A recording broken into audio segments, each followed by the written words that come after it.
Si l'on souhaite obtenir les enregistrements des adresses de Paris et Grembouville, il est possible d'utiliser la requête suivante. Select étoile from address where address in Paris, Grembouville. Salut à tout le monde, vous allez bien j'espère. Nous nous retrouvons dans la leçon 14 de notre cours sur l'initiation des bases de données. Notre leçon ici a pour titre l'opérateur logique IN. C'est le dernier cours sur les opérateurs. Après ce cours, nous allons passer aux fonctions d'agrégation.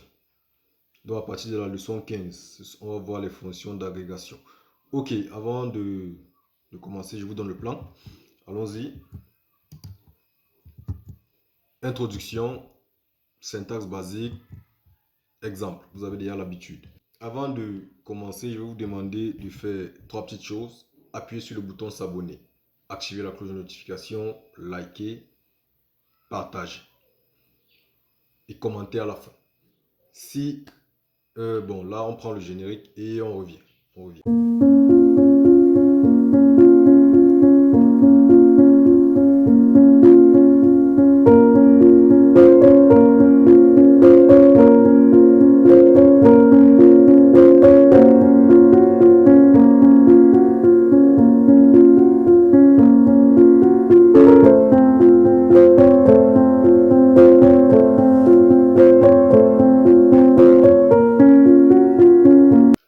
L'opérateur IN en SQL s'utilise avec la commande WHERE pour vérifier si une colonne est égale à une des valeurs comprises dans une liste de valeurs déterminée.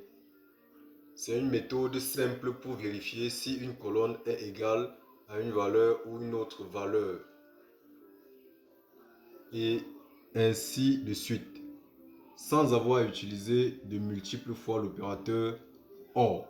Donc ici, on va voir que l'opérateur IN permet de raccourcir la requête. Parce qu'en utilisant la requête OR, la requête est plus longue. On va voir ça. Syntaxe. Select non-colonne from table where non-colonne IN. Valeur 1, valeur 2, valeur 3, ainsi de suite. Explication. Cette syntaxe permet de chercher toutes les lignes où la colonne non-colonne est égale à valeur 1 ou valeur 2 ou valeur 3. Remarque, cette syntaxe peut être associée à l'opérateur NOT pour rechercher toutes les lignes qui ne sont pas égales à l'une des valeurs stipulées. Simplicité de l'opérateur IN. Maintenant, on va voir quelle est la différence entre IN et OR. La syntaxe utilisée avec l'opérateur IN est plus simple à utiliser, est plus simple que d'utiliser une succession d'opérateurs OR. Pour le montrer concrètement avec un exemple, voici deux requêtes qui retourneront les mêmes résultats. L'une utilise l'opérateur IN, tandis que l'autre utilise l'opérateur OR. Voyons voir. Select prénom from.